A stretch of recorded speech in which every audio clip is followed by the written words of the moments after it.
आपल्या सर्वांच्या परिचयाचा भाग आहे आणि अ, त्यामध्ये थोडंसं पाहणार आहोत आपण. आपण पाहूया दानियल ह्याचा तिसरा अध्याय आणि 12 ते 17 वचने आहेत. कृपया मला क्षमा करा, मी वाचण्यामध्ये थोडासा वेळ जाईल, त्यामुळे मी वाचणार नाही, परंतु आपल्या प्रत्येकाच्या परिचयाचा भाग आहे आणि आपल्या प्रत्येकाला माहिती आहे की त्या ठिकाणी परिस्थिती काय आहे. त्या ठिकाणी परिस्थिती अशी आहे की तीन देवाचे सेवक आहेत, देवाचे तरुण व्यक्ती आहेत. त्यांचं नाव आहे शद्रक, मेशक, अभिधंगो. आणि त्या काळामध्ये असं झालेलं आहे की तिथं नबुकदनेस्सर राजा आहे. त्या राजाने एक मूर्ती स्थापन केलेली आहे आणि त्या मूर्तीसमोर सर्व लोकांना झुकायला किंवा नमन करायला तो सांगत आहे. परंतु ह्या तीन तरुणांनी त्या मूर्तीला जरा सुद्धा झुकलेले नाहीयेत, नमन केलेलं नाहीयेत.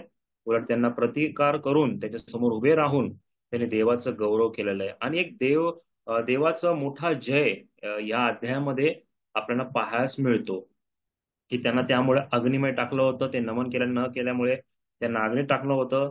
परंतु देवाने त्यांना अग्नीतून सोडून त्यांच्याद्वारे जो राजा जो भयंकर होता, त्या राजाच्या मुखातून देवाचं गौरव इतकं उत्तम रीतीने झालेलं आहे, ते आता आपण वचनातून सुद्धा पाहणार आहोत. प्रियांनो, या ठिकाणी जर बघायला गेलं तर थोडंसं दानिएलच्या पुस्तकाविषयी जर जाणायला गेलं किंवा माहिती समजायला गेलं, तर आपल्याला कळतं की दानिएल ह्या शब्दाचा नावाचा अर्थच फार सुंदर आहे. तो म्हणजे असा की देव माझा न्यायाधीश, अशा प्रकारे दानिएलच्या नावाचा अर्थ आहे. पुढे ह्या दानिएलच्या जीवनाविषयी पाहायला गेलं किंवा समजण्याचा प्रयत्न केला, तर हा एक मोठा अधिकारी आहे. एक राजाच्या कामात एक चांगला हुशार ज्ञानी व्यक्ती आहे. आणि त्याच्याविषयी असं देखील म्हटलेलं आहे की तो एक संदेष्टा सुद्धा आहे. थोडंसं अवघड, थोडंसं म्हणजे वेगळं आहे. की काय आहे की दानियल काम सुद्धा करतो आणि सेवा सुद्धा करतो. एक नवीन भाग या ठिकाणी शिकण्यासाठी दानियलच्या जीवनातून हा एक उत्तम रीतीने कळतो. आपल्याला संदर्भ आहे तर कृपया लिहून घ्या. आपण वाचणार नाही, परंतु आपल्या संदर्भाचा मत्तेचा 24वा अध्याय आणि 15 वचन, त्यामध्ये त्या गोष्टीचा उलगडा आहे की दानियल कशा प्रकारे देवाचा संदेश आहे. या गोष्टी देखील आपल्याला कळतात.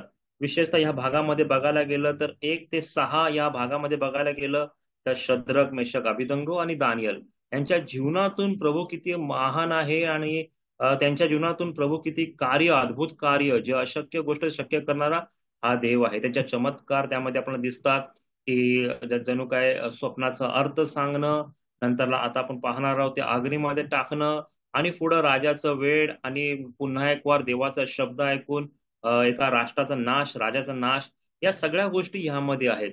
आणि 7 ते 12 अध्याय आहे, त्यामध्ये जणू काय देव जे पुढं घडणाऱ्या गोष्टी आहेत, या पृथ्वीचा नाश किंवा जगाचा नाश, आणि त्यामध्ये विश्वासणाऱ्या लोकांना देणारा देव आपल्या जवळ कशा प्रकारे घेणार आहे, या सगळ्या गोष्टीचं त्यामध्ये वर्णन त्या ठिकाणी केलेलं आहे. आणि उत्तम आणि सगळ्यात मला आवडणारी गोष्ट ही आहे की ह्या ज्या गोष्टी घडल्या ना प्रियांनो, त्या आपल्या या वर्षापासून जर बघायला गेलं तर 2500 वर्षापूर्वी किंवा 2600 वर्षापूर्वी घडलेल्या या गोष्टी आहेत.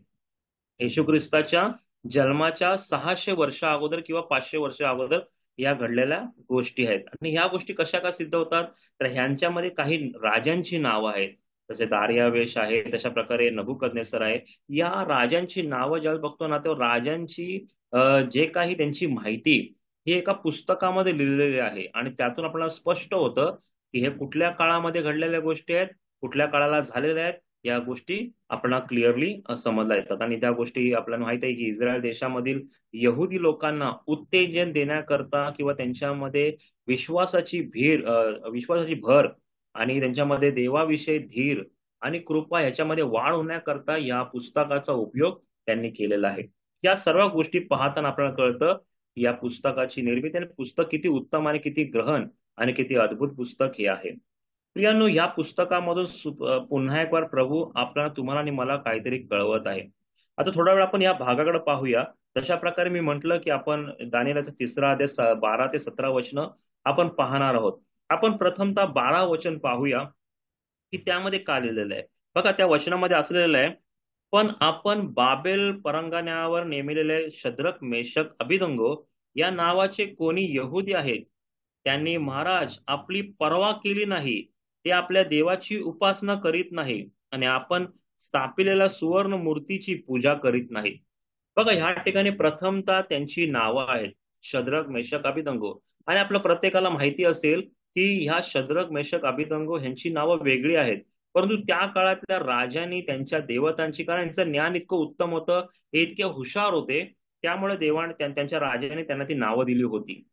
आता प्रियानो, किती एक उत्तम गोष्ट या ठिकाणी शिकायला भेटते की नावं काही असू दे, जर प्रभूमध्ये आपण चाललो आहोत, आपलं राम का नाव असू नये, जर प्रभूमध्ये आपण आलो आपलं लक्ष्मी का नाव असू नये, काही नाव असू दे, परंतु जर प्रभू आपल्या अंतःकरणामध्ये आहे, तर त्या नावापेक्षा प्रभू आपल्यातून कसं गौरव करून घेतो, ही उत्तम गोष्ट या ठिकाणी शिकायला मिळते. बघा, ह्या तिघांच्या जीवनातून आज आपल्या प्रत्येक विश्वासणाऱ्याला देव आपल्या मंडळीमध्ये असताना, आपण विश्वासणारे एकत्र जमले असताना प्रभू काहीतरी सांगत आहे. ते म्हणजे असे की या ठिकाणी तिघ व्यक्ती आहे, या तिघांमध्ये शद्रक आहे, मेषक आहे आणि अभिदंगो आहे. त्यानो जर विचार करायला गेला, त्यांच्यापैकी कोणीतरी वयाने एक एक वर्ष का होईना, 2 वर्ष का होईना लहान असेल, कोणीतरी थोडा मध्यम असेल, कोणीतरी त्याच्यापेक्षा मोठा असेल. असा जर विचार करायला गेला तर प्रियांनो, आज आपल्या मंडळीचं चित्र या ठिकाणी दिसतं. म्हणजे जर लहान म्हणायला गेलं तर प्रियांनो, आपल्या मंडळीमधली लहान लेकरं यांचं उदाहरण आपल्याला दिसतं. जर मध्यम वगैरे गेलं प्रियांनो, तर आपल्या मंडळीतील तरुण बंधुजन किंवा बहिणी यांचं चित्र दिसतं. आणि जर मोठे बघायला गेलं तर आपल्या मंडळीतील वृद्ध यांचं चित्र जणू काय आपल्याला दिसतं. परंतु ह्या तिघांच्या चित्रातून जर ह्या तीन व्यक्तींची चित्र आपल्याला दिसत आहेत, तर प्रियानो, ह्यांच्या जीवनातून शिकणं आणि समजणं किती अद्भुत आहे. बघा बघा, ह्या ठिकाणी त्यांनी काहीतरी गोष्ट केलेली आहे, ती गोष्ट कोणतरी वेगळे व्यक्ती त्यांची काय ते नाव खराबी करण्याकरता तो सांगत आहे. आता मी असं का म्हणत आहे, कारण ते वचन पुन्हा एक वार वाचल्यानंतर तुम्हाला कळेल की आपली पर्वा करत नाही. सांगायचं उद्देश त्यांना तेवढं बघायचं किंवा ती मूर्ती समोर झुकत नाही, पण त्यांनी त्याच्यामध्ये ऍड काय केलेलं, तुमची पर्वा करत नाही. म्हणजे राजाला राग येईल किंवा राजाने त्यांना पकडावं, या संदर्भात त्यांना काहीतरी तो दोष लावा म्हणून लोक काय त्यांच्या विरुद्ध सांगत आहे. प्रियानो, विश्वासी जीवन जगत असताना आपल्याला जर आपल्या जवळ आपले तरुण बंधू आहेत, लहान लेकरं आहेत, वृद्ध आहेत, विश्वासणाऱ्या ह्या नात्याने आपण, तुम्ही आणि मी, त्यांना जवळ घेऊन, जर जगामध्ये कुठल्या अशा प्रकारचं त्यांच्याविषयी छळ केला जात आहे किंवा कुठल्या प्रकारचा त्यांना त्रास होत आहे, जगातल्या लोकांपासून त्रास होत आहे, प्रियांनो, अशा प्रत्येकाला सहाय्य करणं आणि त्यांना चिटकून राहणं, त्यांना मिळून राहणं फार गरजेचं आहे. आज प्रभू पुन्हा एक वार ह्या गोष्टीतून तुम्हाला आणि मला कळवत आहे की आपण अशा प्रकारे कळवणं. कारण की बघा ना, आता आपण काय कळतं की कित्येक वेळा आपण आपल्या मंत्र्याविषयी कधी कधी बोलतो, तर जगातील लोक हे सांगतात की अरे, हे लोक काय करतात, आमच्या ह्या मंत्र्याविषयी जळतात किंवा आमच्या मंत्र्याला हे फार हेट करतात. आपण कधीच हेट करत नाही. विश्वासणाऱ्या व्यक्तीला कधीही बायबलमध्ये सांगितलं नाही की तुम्ही आपल्या अधिकाऱ्याचं हेट करा, उलट त्यांच्यासाठी प्रार्थना करा, अशा प्रकारे बायबल शिकवतं. आणि आपण जरूर करतो.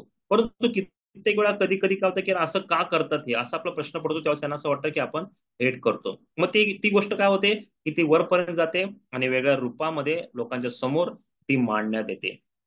प्रियानो, जगामध्ये हाच प्रकार चाललेला आहे.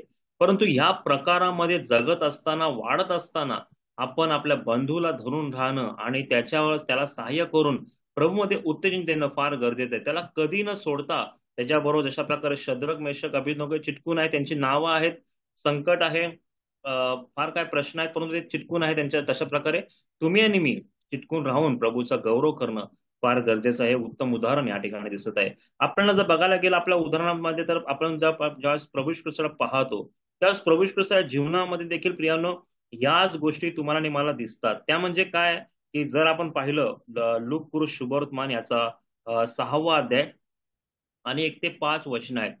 बघा, त्या ठिकाणी तुम्ही फक्त लिहून घ्या, कारण की वाचायला गेलं तर वेळ जाईल आपला, म्हणून वाचत नाही.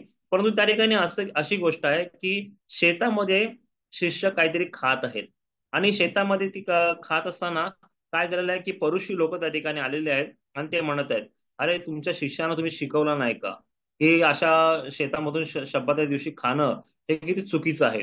आणि ज्या वेळेस ते लोक, त्यावेळेस परुषी लोक येशू ख्रिस्ताला ह्या गोष्टी जेव्हा बोलत होते, त्यावेळेस येशू ख्रिस्ताचं जे उत्तर त्यांना इतकं उत्तम रीतीने दिलं की त्यांच्याच ज्ञानाप्रमाणे त्यांना समजेल, त्यांना कळेल, अशा प्रकारे दिलेलं उत्तर त्या ठिकाणी दिसून येतं. त्या म्हणजे काय, की प्रभू कृष्ण त्या ठिकाणी उत्तर दिलं की दाविदांनी काय केलं होतं. तुम्ही ज्याला राजा मानता, तुम्ही त्याला सर्वस्व मानता, त्या राजाने काय केलं होतं, त्या गोष्टीची पुन्हा एक वार नियमशास्त्रामधून त्यांना आठवण करून दिली. आणि असं झालेलं की त्यांची तोंड पूर्णपणे बंद झाली. प्रियानो, हे एक उत्तम उदाहरण प्रभूच्या जीवनामधून, प्रभूच्या जीवनातून तुम्हाला आणि मला कळतं. जर आपला बंधू किंवा आपली बहीण किंवा आपला तरुण किंवा आपला लहान बाळ जर त्याला प्रभूच्या कामासाठी किंवा कुठल्या गोष्टीमध्ये जर अशा प्रकारे काही संकटाला सामोरे जायला असेल तर प्रियानो त्याला जवळ करून आपण त्याच्याद्वारे प्रभूचा गौरव करणं, आपण त्याला सहाय्य करून प्रभूमध्ये त्याला उत्तेजन देणं फार गरजेचं आहे. आणि प्रियानो ही प्रभू येशूच्या जीवनातून एक उत्तम गोष्ट तुम्हाला आणि मला कळते. आपण थोडंसं पुढे जाऊया आणि पुढे गेल्यानंतर तुम्हाला आणि मला दिसतं की 14 आणि 15 वचन की राजाने त्यांना आता पुढे बोलवलेलं आहे. आता ही जी गोष्ट आहे या 14 आणि 15 वचनामध्ये तुम्ही वाचल्यानंतर कळेल तुम्हाला की राजाने सगळ्या लोकांसमोर त्याला उभं केलेलं आहे. खुद्द राजा त्या ठिकाणी आहे आणि त्या ठिकाणी राजा ऑर्डर करत आहे की बघा आता पुन्हा वाजेल. पण जर तुम्ही झुकला नाही, तुम्ही जर नमन केलं नाही, तर काय होईल, तुम्हाला कोण वाचवतंय आणि माझ्या हातून तुम्हाला कोण वाचवतंय हे तुम्ही बघाल. बघा एक धमकी, बघा एक सगळ्या जगासमोर आलेलं एक भयंकर असं चित्र या ठिकाणी दिसतं. प्रियांनो, या सगळ्या गोष्टीतून पाहताना किती भयंकर हे वातावरण असेल या गोष्टीची जाणीव आज होते. प्रियांनो, आपल्या जीवनामध्ये देखील आपल्या विश्वासणाऱ्या जर एखादा बंधू किंवा बहिणी यांच्या जीवनामध्ये जर पाहायला गेलं तर प्रियांनो, त्यामध्ये आपण काय करावं यासाठी एक उत्तेजन, एक गोष्ट या ठिकाणी कळत आहे. बघा, कित्येक असे असे काही फॅमिली असेल, असं काही बंधू आपल्या ओळखीचा असेल, अशी काही बहीण आपल्या ओळखीची असेल, असं काही मुलगा आपल्या ओळखीचा असेल की त्याच्या घरामध्ये विरोध असेल, ज्या घरामध्ये जबरदस्ती करत असतील, त्याला त्याला प्रभूकडे येण्यासाठी अडथळा करत असतील, तर प्रियांनो त्या सर्व व्यक्तींसमोर किंवा त्या व्यक्तींसमोर नाही परंतु आपल्या जीवनातून कशा प्रकारे आपण त्याला उत्तेजन देऊ शकतो किंवा त्याला धीर देऊ शकतो, त्याला हिंमत देऊ शकतो, त्याबरोबर आपण उभं राहू शकतो, या गोष्टीचा विचार करून त्यासाठी प्रार्थना करून त्यासाठी झडणं फार प्रियानो गरजेचं आहे.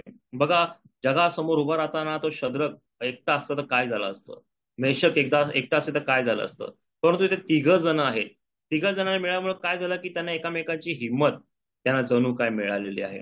आणि एकामेकाची हिंमत मिळाल्यामुळे ते भले सगळ्या लोकांसमोर उभे आहेत परंतु धीटीने पूर्णपणे उभे आहेत.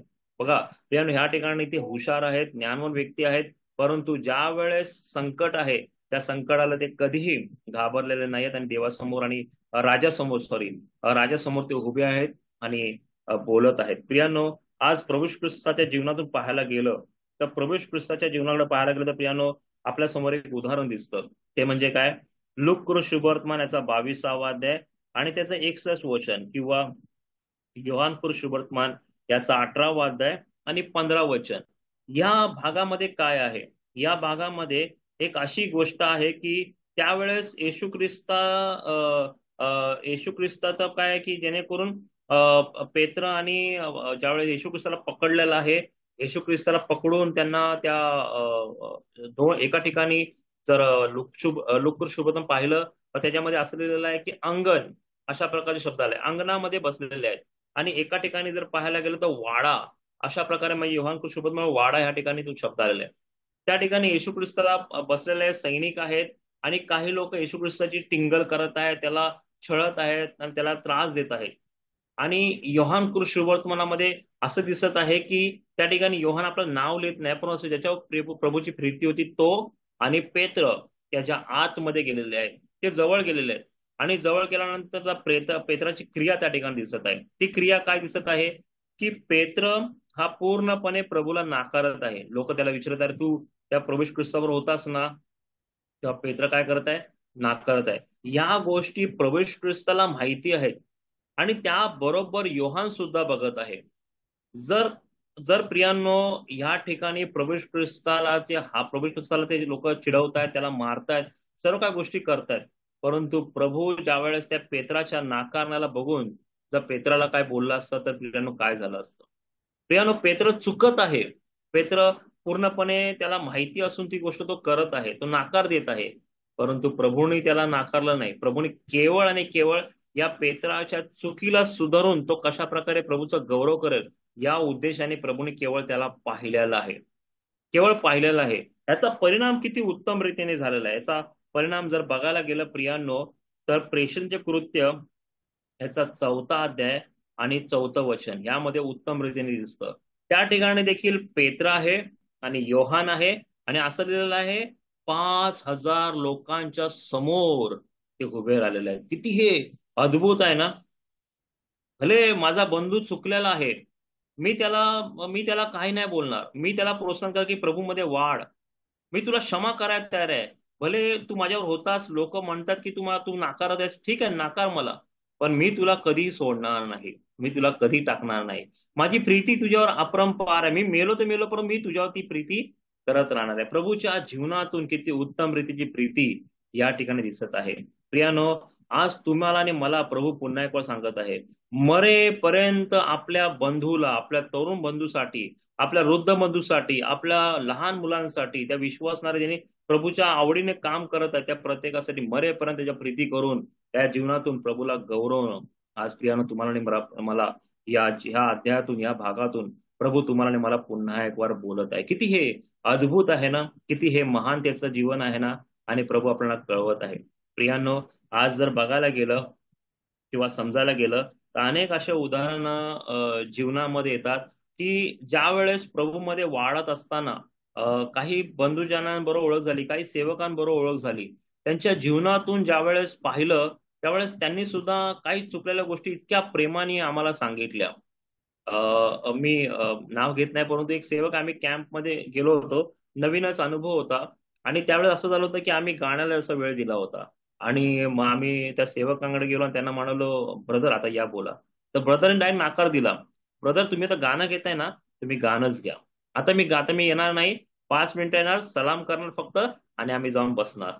आम्हाला फार भीती वाटली. अरे बोललो, अरे बापरे, आता सेवक नाराज झाले, आता काय करायचं, कसं करायचं.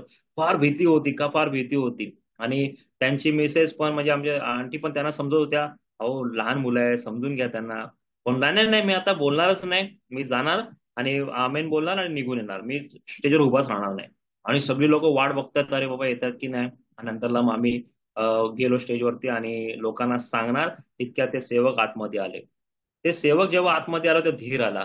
त्याला येतायत स्टेजवर, ते येतायत. म्हणून आम्ही काय केलं की या ब्रदर, प्रभूचं वचन तुम्ही द्या. आणि प्रियान, तुम्हाला माहिती आहे का, त्या सेवकांनी कमीत कमी अर्धा ते पाऊण तास पूर्णपणे त्यांचा जो वेळ होता, तो वेळ घेऊन त्यांनी प्रभूचं वचन शिकवलं.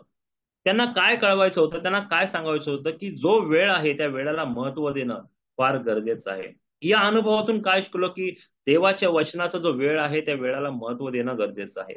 जर तो अनुभव जीवनामध्ये आला नसता तर प्रियांनो, कित्येक वेळा कधीच्यात मी देखील नाराज झालो असतो, किंवा आता बोलायला देखील उभं राहिलं नसतं. परंतु प्रभूची ही दया आहे की अशाशा प्रभूच्या सेवकांद्वारे आम्हाला अनेक प्रकारचं उत्तेजन मिळतं. मला तडक्यांकाचं देखील उदाहरण आठवतं. आम्ही एका लग्नामध्ये होतो आणि त्यांनी मला एकदा दोनदाच फक्त बघितलं होतं. आणि त्या ठिकाणी मी गाणं गायलं होतं त्या लग्नामध्ये. आणि गाणं गायल्यानंतर काय झालं की तिथं थोडंसं वेगळं वातावरण होतं. त्यामुळं गाण्याला कोणी लक्ष देत नव्हतं. परंतु मला ते अजूनही आठवतं, आम्ही ज्यावेळेस जेवायला बसलो होतो त्यावेळेस मी अंकलला आवाज द्यायला गेलो. अंकल उठले, उभे राहिले, बोलले, "अरे वा, काय सुंदर गाणं गायलं." इतकं आनंद वाटला ना की ह्या भल्या लोकांनी भले काय बोलले नसतील, काय नसेल, पण एक आनंदाचं वाटलं की तुम्ही जे प्रॅक्टिस करताय, तुम्ही जे प्रॅक्टिस करून गायलं, तुमचं ते संगीत बरोबर वाजलं, यातून कळालं की तुम्ही किती मेहनत केली. प्रभूच्या सेवकांद्वारे अशा प्रकारे उत्तेजन मिळाल्यामुळे आज प्रभूचे बंधुजन किती उभे आहेत प्रियानो. हे एक उदाहरण भेटतं प्रियानो. आणि आपल्याला जीवनामध्ये देखील, आम्हाला देखील ते शिकायला मिळालं. आणि आपण देखील शिकवतो प्रियानो की प्रभूच्या विश्वासणाऱ्याला प्रोत्साहित देऊन त्याला प्रभूमध्ये मरेपर्यंत त्याच्याबरोबर धीराने राहून त्याला साथ देणं फार गरजेचं आहे. आणि पुढच्या जर भागात बघायला गेलं प्रियांनो, तर पुढचा आपला दिसतो की 16 आणि 17 वचन. आणि त्या ठिकाणी फार उत्तम रीतीचा भाग दिसत आहे. ते वचन आपण थोडक्यात फक्त वाचूया आणि आपण पुढे जाऊया.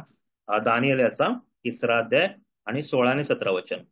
शद्रक, मेषक, अभिदंगो यांनी राजाला उत्तर दिले की महाराज, ह्या बाबतीत आपणास उत्तर देण्याचे आम्हास प्रयोजन दिसत नाही. ज्या देवाची आम्ही उपासना करीतो तो आम्हास धगधगी अग्नीच्या भट्टीतून सोडवायला समर्थ आहे. महाराज तो आम्हास आपल्या हातातून सोडविल. किती हे अद्भुत आहे ना.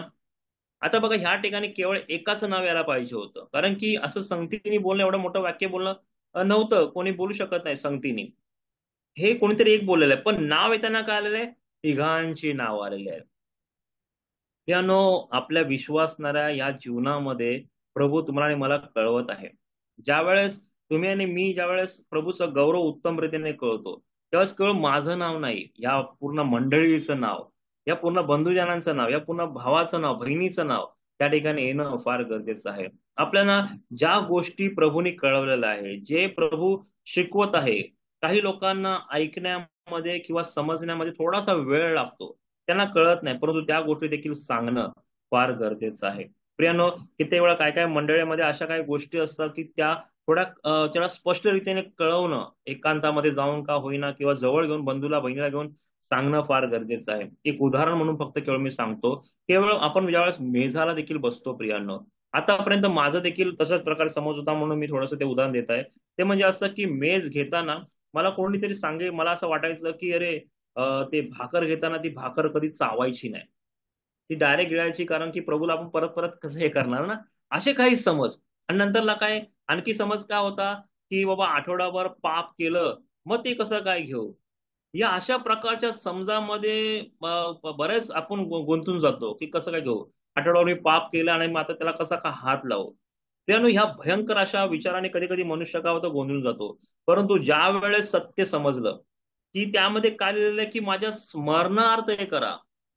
प्रियानो, केवळ प्रभूचं स्मरण करून, देवाला आठवण करून, त्याचं गौरवी प्रेम आपल्या डोळ्यासमोर आणून त्याचा विचार करून, जेवढा आठवड्याभरामध्ये किंवा प्रभूच्या जवळ येताना सुद्धा आपण तो विचार करून त्याच्या त्या प्रेमाला ग्रहण प्रेमाला समजून त्यामध्ये गुंतून जाणं, याला देवाची स्तुती म्हणतात. ते खाणं, ते घेणं, ते तर गरजेचंच आहे, ते समजून घेणं गरजेचंच आहे, परंतु त्या अगोदर त्याचं स्मरण करणं हे किती गरजेचं आहे. प्रियानो, अशा काही गोष्टी जर प्रभू तुम्हाला आणि मला कळवत आहे, तर त्या गोष्टी आपल्या बंधूला, आपल्या बहिणीला घेऊन त्या सांगून त्यांना प्रभूमध्ये वाढवणं गरजेचं आहे. याचा परिणाम काय? याचा परिणाम असा होतो, या शद्रक आणि मेषकाप्रमाणे आपला बंधू किंवा आपली बहीण देखील सांगते की आम्ही त्या देवाला, तो देव आम्हाला तुझ्या हातून त्या देव त्या अग्नीमधून काय तुझ्या हातातून सुद्धा सोडविल. तुझं बलाढ्य किती सैन्य असू दे, तुझे सैनिक आजूबाजूला असू दे, हे लोक असू दे, कोणी असू दे, पण माझा देव, माझा सर्वसमर्थ देव, माझा गौरवी देव मला तुझ्या हातातून या अग्नीमधून देखील सोडवेल. काय हे महान उत्तर त्यांचं दिसत आहे प्रियानो. प्रियानो, ह्या ठिकाणची परिस्थिती देखील भयंकर आहे. ती परिस्थिती अशी आहे की त्यांना पुढं का आणलं, त्यांना पुढं त्या येऊन त्या राजाने पुन्हा एक वर का विचारलं. जर बघायला गेलं कळालं त्यांना डायरेक्ट अग्नी टाकायला पाहिजे होतं, पण विचारलं का? कारण की प्रियानो, यासाठी, कारण की सैतान हा खरोखरच विश्वासणाऱ्या व्यक्तीला, जो कमजोर व्यक्ती त्याला पकडून पाडायलाच बघतो. त्याला एकदा नाही दोनदा नाही चान्स देतो, पाडायला बघतो, कसा ना कसं त्याला पाडायला बघतो. म्हणून त्यांना पुन्हा एक वर पुढं आणलं. लोकांसमोर ते घाबरतील, राजाला तरी घाबरतील आणि नाकार करतील आणि मूर्तीच्या पाया पडतील, हा उद्देश त्याचा होता. परंतु देवानी त्यांना इतकं धैर्य दिलेलं आहे, इतकी ताकद दिलेलं आहे. कधीच्या शद्रकने अभिदंगोला बघितलं, अभिदंगोने शद्रकला बघितलं, अभिदंगो बेगाने मेषकला बघितलं. अशा प्रकारे एकामेकांना बघून त्यांना काय उत्तेजन मिळालेलं आहे, आणि त्या उत्तेजनाचा परिणाम या ठिकाणी तिघांचं नाव घेऊन ते वचन पूर्णपणे आलेलं आहे. प्रियानो, किती ही गौरवी गोष्ट आहे ना, किती ही महानतेने गोष्ट आहे ना. प्रियानो, प्रभू ख्रिस्ता जीवनातून देखील ही गोष्ट आपल्याला कळते. आणि ती म्हणजे काय, जर आपण योहान सुवर्तमान याचा 19वा अध्याय आणि 35 वचन वाचलं, हे तुम्हाला आणि मला कळते. आणि आणखी एक वचन आहे लूक सुवर्तमान याचा 23वा अध्याय आणि 47 वचन. त्या ठिकाणी काय आहे, त्या ठिकाणी येशू ख्रिस्त हा वधस्तंभावरती तुमचं आणि माझं पाप घेऊन त्या ठिकाणी मेलेला आहे. आणि मेलेला असताना काय, त्याची खात्री करण्याकरता शिपाळ्यांनी त्याला भाला भोसकलेला आहे. आणि भाला भोसल्यानंतर काय झालं की रक्त आणि पाणी बाहेर आलेलं आहे. आणि त्या ठिकाणी असं लिहिलेलं आहे, ज्यांनी हे पाहिलं त्यांनी साक्ष दिली. ज्यांनी हे पाहिलं त्यांनी साक्ष दिली. आणि योहान कृष्णवर्धन त्यांनी देवाचा गौरव केलं. आणि लोक कृष्णवर्धन सांगितलं की तो म्हणाला, खरोखर हा देवाचा पुत्र आहे. किती उत्तर, हे किती सुंदर शब्द दिसतात ना. ज्यांनी पाहिलं त्याचे त्याचे शब्द या ठिकाणी दिसतात प्रियांनो. प्रियांनो, आपल्या जीवनातून प्रभूला बघायला, प्रभूला दाखवण्यासाठी तुमचा आणि माझा उपयोग अशा प्रकारे करणं फार गरजेचं आहे प्रियांनो. काय त्यांनी बघितल्यानंतर त्याची साक्ष या ठिकाणी केलेली आहे. प्रियांनो, तुम्हाला आणि मला देखील आपल्या कमजोर किंवा जरा थोडस चुकलेलं आहे किंवा मागे आहे, काय आहे, त्या आपल्या प्रत्येक बंधूला, आपल्या प्रत्येक बहिणीला, आपल्या प्रत्येक लहान बाळाला घेऊन आज प्रभूला अशा प्रकारे दाखवणं फार गरजेचं आहे. प्रभूला बघणं फार गरजेचं आहे. तो किती अद्भुत आहे, तो किती महान आहे, तो किती प्रेमळ आहे. आज त्या प्रभूला बघून त्याचा गौरव करणं फार गरजेचं आहे. प्रियानो, ज्या वेळेस या प्रभूला बघतो आणि ज्या वेळेस आपण त्या भयंकर प्रश्नाला सामोर जातो, त्यावेळेस असं लिहिलेलं आहे की या तिघांना अग्नीमध्ये टाकलं आणि त्या ठिकाणी काय केलं, त्या ठिकाणी राजा म्हणतो की त्या ठिकाणी चौथा मला दिसत आहे आणि त्याचं स्वरूप जणू काय देव पुत्रासारखं आहे. जर तुम्ही वचन याचं 25 वचन तुम्ही वाचला, मग तुम्हाला त्यामध्ये ते तुम्हाला शब्द भेटतील. प्रियानो, ह्या सगळ्या गोष्टी तुम्हाला काय कळतं की आपल्या संकटाच्या समयी देखील आपला प्रभू आपल्यामध्ये अशा प्रकारे येतो की तो आपल्यामधून दिसतो, आपल्यामधून दिसतो. किती हे अद्भुत हे उदाहरण आहे. आग आहे, आगीमध्ये चेहरे दिसणार नाहीत, काय कळणार नाहीत, पण एवढा प्रबळ चेहरा दिसणारा आपला प्रभू व तुमच्या आणि माझ्यामध्ये येतो. प्रियानो, एक छोटीशी गोष्ट सांगून मी यावेळेस माझा वेळ थांबवणार आहे. प्रियानो, एक सुंदर बंगला होता. एक सुंदर बंगला, पांढरा शुभ्र बंगला होता. आणि बंगल्याच्या बाजूनी एक गरीब व्यक्ती, जो 4 दिवस जेवलेला नाहीये, काय खाल्लेलं नाही, त्याला चालायला सुद्धा जमत नाहीये, असा व्यक्ती त्या बंगल्याच्या जवळून जात होता. आणि जात असताना असं झालं की त्या बंगल्याजवळ त्याची नजर गेली. आणि नजर गेल्यानंतर त्याला फार आवडला, रे बंगला बंगला किती सुंदर आहे, या बंगल्याची झाडं बगीचा किती छान आहे, किती सुंदर आहे. त्याचं मन त्या ठिकाणी लागलं. आणि मन लागल्यानंतर काय झालं माहितीये का, त्याची नजर त्या तिकडच्या खिडकीमध्ये गेली. आणि ज्यावेळेस खिडकीमध्ये गेल्यानंतर दिसलं की त्या खिडकीमध्ये एक वृद्ध व्यक्ती बसला होता. आणि वृद्ध व्यक्ती बसला असताना असं झालं की त्या खिडकीमध्ये त्याने पाहिलं, त्या वृद्ध व्यक्तीला पाहिलं, त्याला फार बरं वाटलं. आणि त्याने विचार केला की किती सुंदर हा व्यक्ती आहे. आणि ज्यावेळेस हा विचार त्यांनी मनामध्ये केल्यानंतर त्या वृद्ध व्यक्तीने काय केलं की आपला हलकासा हात बाहेर काढून त्याला केवळ हाय केलं, केवळ टाटा केला, किंवा त्याला असं हात दाखवला. आणि ज्यावेळेस हात दाखवला तेव्हा ह्या गरीब व्यक्तीला फार आनंद झाला. तो बघू लागला की मला बोलतोय का नक्की, की माझ्या पाठी कोणा दुसऱ्याला बघतोय का. अशा प्रकारे तो आजूबाजूला बघायला लागला. पण त्याला जेव्हा कळालं की हा व्यक्ती मलाच हात दाखवत आहे, तेव्हा तो खुश झाला. आणि त्याने काय केलं, त्या गरीब व्यक्तीने त्याला हात जोडून नमस्कार केला, त्याला हात जोडले त्याला. तेव्हा तू माझ्यासारख्या व्यक्तीला हात दाखवतोयस, म्हणून त्याने काय केलं, त्याला हात जोडला. आणि ह्या गोष्टी घडत असताना काय झालं की त्याच्या तरुण मुलाने बघितलं, जो बगीच्यामध्ये उभा होता, त्याच्या अंगात चांगला सूट होता, चांगले बूट होते, आणि त्याने बघितलं की माझे वडील एका व्यक्तीला बघताना खुश आहेत. आणि तो कोण आहे, तो गरीब व्यक्ती आहे, त्या दरा त्या बाहेर बंगल्याच्या बाहेर उभा आहे. आणि त्या गरीब व्यक्तीने सुद्धा बघितलं की अरे बापरे, त्याच्या मुलाने मला बघितलं, मग तो त्याने आपली नजर खाली केली आणि चालू लागला. ज्या वेळेस चालू लागला, तो तरुण व्यक्ती त्याच्या मागे मागे बाहेर आला. बाहेर आल्यानंतर असं झालं की तो गरीब व्यक्ती घाबरला, की बोलला की अरे त्या तरुण व्यक्तीला आवडलं नाही वाटतं, म्हणून तो थोडे पावले वाढू लागला. पावले वाढवत चालत जरा पुढे पुढे गेल्यानंतरला हा तरुण व्यक्ती त्याच्या मागच गेला, त्याने सूटबूट घातल्याने गेलाय. आणि नंतर ह्या गरीब व्यक्तीला अजून भीती वाटली, हा थोडा जोरात चालू लागला. आणि जोरात चालत असताना असं झालं की रस्ता फार खराब होता, खडखडी रस्ता होता, मैदानासारखा रस्ता होता. हा रस्ता असल्या कारणाने काय झालं की त्या व्यक्तीला चालायला जमत नव्हतं, तरी पण तो थोडा जोरात चालायला लागला. आणि चालत असताना असं झालं की तो तरुण व्यक्तीच्या मागे मागे त्याच्या बुटाला व्यवस्थित चालायला जमत होतं, त्याचे बूट त्यांनी काढले आणि त्याच्याबरोबर तो चालू लागला. आणि चालत असताना असं झालं की तो गरीब व्यक्ती म्हणाला, "अरे, हा मला तर पकडून मला मारणार वाटतं." म्हणून त्याने अजून तो धावू लागला. तेव्हा तसं असं झालं की तो एकदम घाण, जिथे पाणी आहे, चिखल आहे, अशा ठिकाणी तो जाऊ लागला. आणि जात असताना असं झालं की तो तरुण व्यक्तीला बघलं, तरुण व्यक्ती अजून त्याच्या मागे येत आहे. त्या तरुण व्यक्तीची पॅन्ट खराब झाली, पूर्णपणे त्या चिखलामध्ये मकली. पण ह्या गरीब व्यक्तीने पाहिलं की अरे हा अजूनही माझ्या मागे येतोय. मग त्याने अजूनही युक्ती केली. त्याने अशी युक्ती केली की आपण काय करू, झोपडपट्टीमध्ये जाऊया, की जिथं भिंती आहेत, आजूबाजूला भिंती आहेत, घाण आहे, तिथं घाण लागेल तर हा व्यक्ती तिथे येणार नाही. आणि तो झोपडपट्टीमध्ये घुसला. आणि झोपडपट्टी घुसल्यानंतर हा झाला काय, तरुण व्यक्ती त्याच्या मागं सुद्धा आला. आणि त्याच्या मागं आला, असं झालं की त्याचा पोटला पुन्हा ते घाण, त्या भिंतीची घाण, अनेक प्रकारची घाण त्याला लागली. तरीही तो व्यक्ती त्या मागं मागं आला. शेवटी ह्या व्यक्तीला अजून वाटलं की आपण एक काम करूया, घाणेरड्या नालाकडे जाऊया, तिथं तिथं घाण वास येईल, अशा ठिकाणी जाऊन पण उभं राहा, म्हणजे तिथे येणार नाही. आणि तो तिथे गेला. त्या ठिकाणी सुद्धा हा तरुण व्यक्ती त्याच्या मागं मागं आला. आणि शेवटी एक वेळ अशी झाली की त्या गरीब व्यक्तीला चालायला सुद्धा जमलं नसल्या कारणाने तो घाबरला. त्याने गुडघे टेकले, हात जोडले, आणि त्यांना बोला, "साहेब, मला क्षमा करा, मी तुमच्या वडिलांना पाहिलं, मी तुमच्या वडिलांना हात दाखवला, मी त्यांना नमस्कार केला, मला क्षमा करा." ज्यावेळेस ही गोष्ट त्यांनी केली ना, त्यावेळेस तो तरुण व्यक्ती धावत धावत पहिले आला आणि त्याला मिठी मारली. त्याला मिठी मारून तो बोला, "तू चल माझ्याबरोबर, तू चल माझ्याबरोबर." तो बोला, "साहेब, मला प्लीज मारू नका, मी 4 दिवस जेवलोय नाहीये, माझी क्षमा करा, माझी क्षमा करा." तो क्षमाच मागत राहिला. तरी तो व्यक्ती त्याला घेऊन गेला, आपल्या बंगल्यामध्ये घेतला. लोकांना सांगितलं की ह्याला आंघोळ घाला, चांगल्या प्रकारे तयार करून जेवायला घेऊन या. आणि ज्या वेळेस जेवायला बसल्यानंतर टेबलावर सगळं काय मांडलं होतं, आणि मांडलं असताना असं झालं की हा 4 दिवस उपाशी माणूस हा त्या जेवणाला बघून, आपल्या स्वतःला बघून, त्याला ते जेवण सुद्धा जात नाहीये. त्या डोळ्यातून केवळ पाणी येत आहे, पाणी. तो विचार हा करत आहे की का ही कृपा माझ्यावर केली, का ही दया माझ्यावर केली, की तुम्ही मला ह्या मेजावर बसायला उपयोगाचं केलं.